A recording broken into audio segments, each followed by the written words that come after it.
Thank you. So I stand here today with Vinnie Cassidy, Donnie Antonelli, Jimmy Ocampo, and Bobby Monday, all of which have ranging from 19 to 26 years in Verizon building their communication plants. That's a total of almost 117 years of experience building Verizon's communication plant. And we're here today to talk about our brother, Dougie Lalima. He died at the very young age of 37 years old. This accident was about 4 years ago, and he was building Fios in the very poor neighborhood of Brownsville, Brooklyn. He leaves behind at the time his wife and teenage sweetheart and 4 young daughters who ranged in age of only 6 months to 12 years old. We stand here concerned about Verizon safety practices because they have not hired a single person to build their plant for 15, 16 years. So we are all very concerned about the next generation of Verizon workers. We know that we have gifts and we have talents that we've incurred because of doing the jobs for so many years. And we deserve to share those gifts and share those ways of doing work in a safe manner with the next generation. And there is no next generation. So who are we training to take our positions? This job, Verizon, they want to put you in a classroom when you first get hired, give you a week of training, and send you out to build a communication plant. I was not comfortable doing my job until at least 5 years of working with the experienced linemen that came before me. We cannot train a workforce in a 1-week time frame classroom when the people training us don't even know how to do the jobs. We need to take the experience of the men and women who know how to do the job, and we need to train the next generation to assure that safety.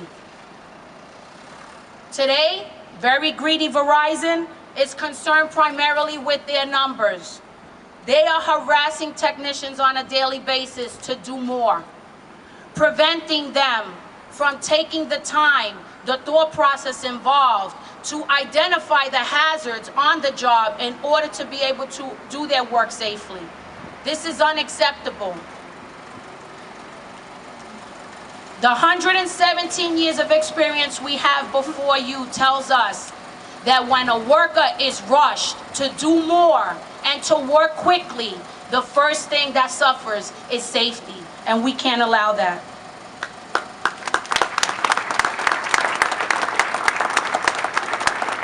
When our brother Dougie Lalima passed away, Verizon blamed the lack of use of a particular piece of equipment. He was pulling strand down the block to place Fios in Brownsville, Brooklyn. And Verizon said he did not use this piece of equipment that could have prevented this tragic death.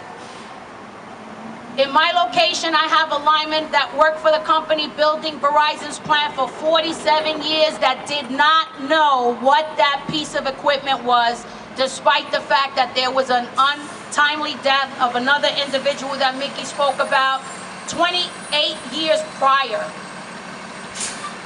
We need to hold these companies accountable. They need to value their workforce because every single one of us is the most important person to at least one person in this world. And we deserve to go home to our families and our loved ones the way we left to go to work. No one of us should have to have that burden to knock on someone's door to tell them that their loved one is not coming home because of a senseless tragedy.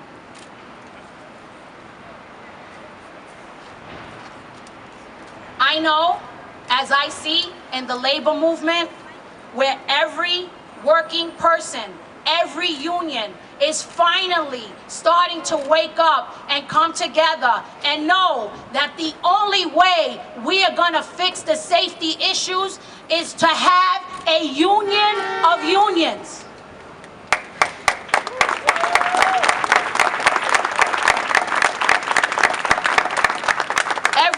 worker is working to support their families. Every worker is important to someone. Every worker deserves a safe work environment. And I know from what I see going on around me that we're going to accomplish that. Union of unions. Unions unite. Thank you.